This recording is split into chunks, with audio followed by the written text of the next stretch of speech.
Jake, you can hit it anytime. Ready, go. If you raise your glass anywhere in the world, chances are the local toast is some version of "to your health." But more than just making you feel good, some drinks actually have medicinal benefits. Now, when I talk about medicinal drinking, I'm not talking about alcohol in general, the classic hair of the dog, which is really just delaying the inevitable. Nor am I talking about alcohol as a performance-enhancing drug, which in some sports, like the shooting sports, it really is. And of course, alcohol sometimes is safer than the water, but again, that doesn't recommend the alcohol too well. That just doesn't say much about your municipal water supply. So the first drink I want to talk about is one that saves not only the body, but the spirit. I'm talking about mushroom soda, liquid bread, yes, I'm talking about beer. And not just any beer, a particular beer that came to be known as Salvatore. Now the link between beer and health goes back to 1516 in Germany with the Reinheitsgebot, which was a beer purity law that specified only 3 ingredients could be used in beer: water, barley, and hops. You'll notice the conspicuous absence of yeast, which wouldn't be discovered for another 300 years by Louis Pasteur when he was trying to characterize the fermentation agent in beer. In doing so, he also characterized the spoiling agent and correctly deduced that if bacteria could make beer sick, it could also make people sick. So, for modern sanitation, thank you Louis, and thank you beer. Yeah. Now, beer in every pint is alive with 10 million yeast cells going about their biological business, which means it is a rich source of nutrients for anything else that's alive. Nutrients like niacin, folate, vitamin B12, B6, vitamin C. Using this fact, St. Francis de Paula and his Minim friars were able to pull off an amazing magic trick. Now these guys were hardcore. Their name as Minim friars said that they were the least of all the faithful. They were the most devout, the most pious.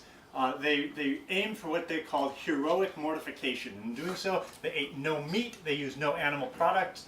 They brought back a 14th century tradition of the true Lenten fast. No food for 40 days, which, as you know, is impossible. You'll die, as most of the people did it, which is why it didn't happen anymore. But with the benefit of a strong Doppelbock they called Salvatore, they managed to pull off this amazing no-food fast and survive it without suffering too much. These guys don't look like they're suffering. The next drink I want to talk about is the Dark and Stormy, which many of you are holding right now. Yeah. The Dark and Stormy, strong rum, ginger beer, generous squeeze of lime. It became the national drink of Bermuda and the choice of sailors around the world. Go back to the 1700s, the golden age of sail, particularly for England. Every sailor was given a daily tot of rum. The only problem is, if you give hundreds of sailors a double shot of rum all at the same time, you have discipline problems. So, what do you do with a drunken sailor? If you are Admiral Edward Vernon, you require them to cut it with 2 parts of water. Now, because he was known as Old Grogroom aboard the boat, this concoction quickly became known as grog. And it would have ended there if not for this guy, who was the face of scorbutus. Yes, scurvy. Scurvy was a terrible disease, and I'm not going to show you any more pictures of it, but it was responsible for felling whole ships. The British lost more to scurvy than they did in all of enemy action in the 1700s. Big purple blotches, teeth getting loose and falling out, old wounds spontaneously opening up again. Scurvy was not solved until 1795 when a physician convinced the Royal Navy to include a bit of lemon juice in the tot of rum, which, rich in vitamin C and ascorbic acid, solved the problem. Because it was put into the rum, then it elevated a nautical tradition to then a medicinal libation. The last one here is, of course, the gin and tonic. Winston Churchill said that the gin and tonic was responsible for saving more Englishmen lives and minds than all the doctors in the empire. What was it saving them from? The Anopheles mosquito and malaria. Malaria is endemic to most countries within 2,000 miles of the equator, and it annihilates both local and foreign populations. Salvation from malaria finally came from South America, from the cinchona tree, the bark of which contains quinine. Now, quinine was one of the earliest pharmaceuticals in the sense of a chemical used to treat an infectious disease. As the oldest pharmaceutical, you'd think we understand it very well, but to this day, we still don't quite know how it works. Now, the salt of quinine is intensely bitter, which meant you couldn't take it by itself, so they started mixing it with soda water and sugar, creating a healthful drink that immediately became known as tonic water, and potentially befitting its miraculous properties, it also happens to glow under UV light. So, as we look back on the centuries of progress that took these anecdotes from being cutting-edge science to now cocktail party trivia, I would like to raise our glasses not just to your health, but also to science. To science!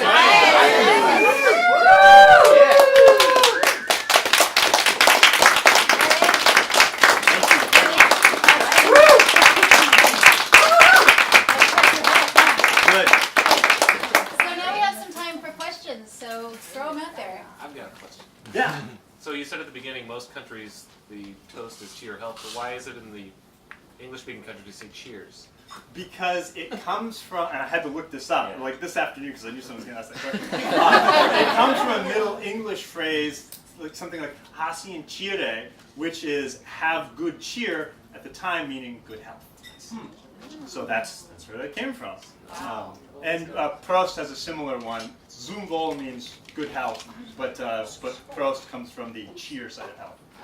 So it's, the tradition seems fairly unbroken, but now I'm on the lookout. And by the way, I inadvertently backed into show and tell here. So our awesome bartender Patrick is putting out some Dark and Stormies and some gin and tonic. So if you want some medicinal drinking, you haven't had it already, just barge right up.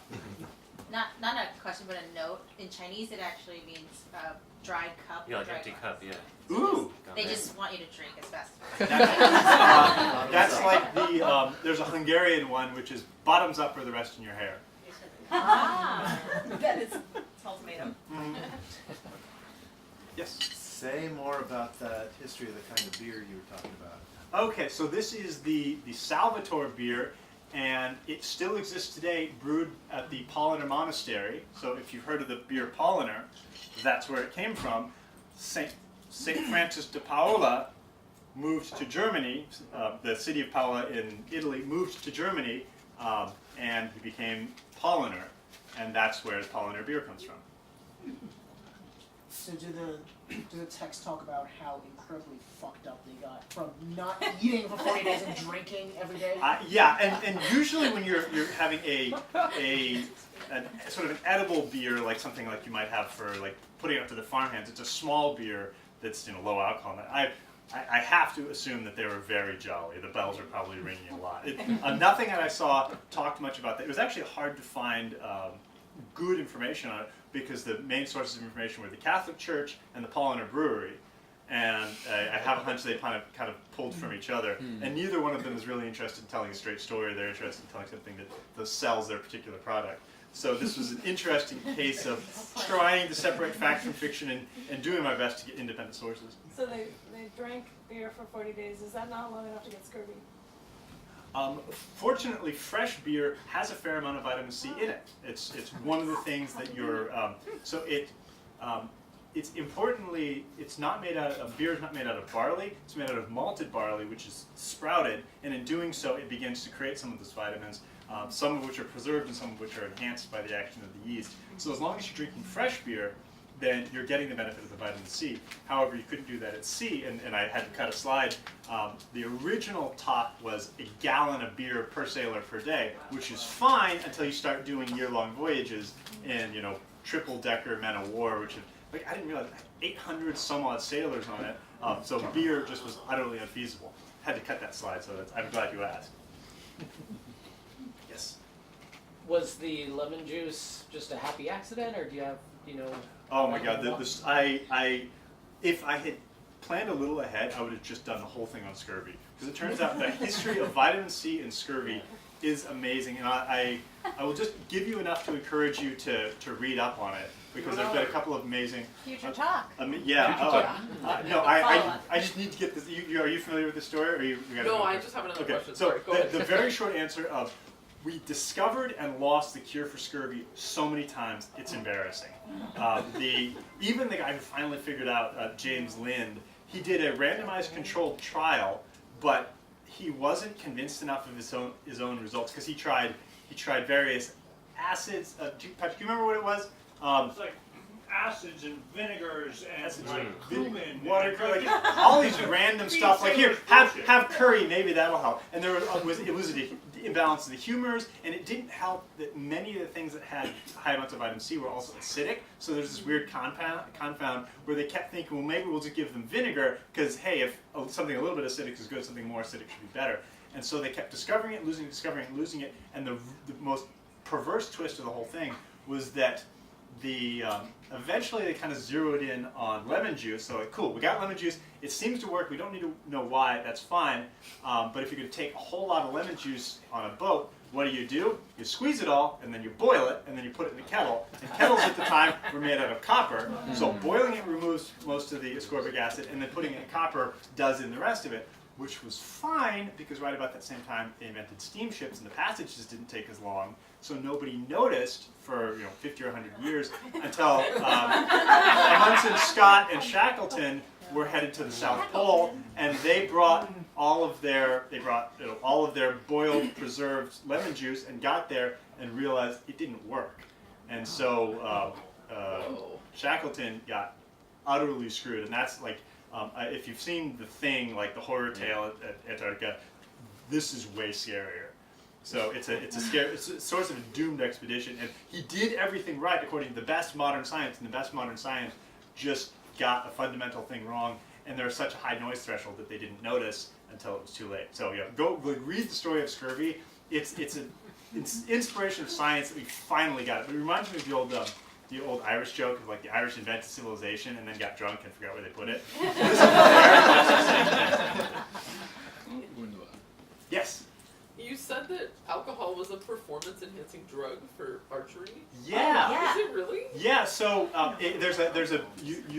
we're right in the middle of an interesting time because the WADA, the World Anti-Doping Organization, just unbanned it. They've been around since 1998, and for the whole period of their 20 years of existence, it's been a banned drug. Just because when you're thinking of something to ban, alcohol is always on the list. They didn't really think much about it. So they went and thought, well, why is alcohol on the list? Especially since pot just got taken off the list as really not a performance-enhancing drug and basically required if you're going to snowboard. So they took pot off. The argument was made, well, if pot's coming off, why is alcohol coming off? Or why is alcohol still on there? Especially because Olympic Village is kind of a crazy place, and if you want to have a beer before you go over to do your event, what does it matter? But in the shooting events, particularly biathlon, where you need to ski like mad and then drop in and shoot accurately, being able to keep your heart rate and your respiratory rate down is hugely valuable, and people really train that. So taking a mild depressant beforehand is great. And the first Olympic medal ever lost to a banned substance was lost to alcohol, and it was a Swedish pentathlete that had had a couple of beers to steady his nerves before. I mean, that's what afterwards, he said just to steady his nerves, but it also steadied his hand. And it increased the space between heart rates. So it makes a immeasurable difference. And the Anti-Doping Organization has removed it, and immediately the World Archery Federation lodged a complaint.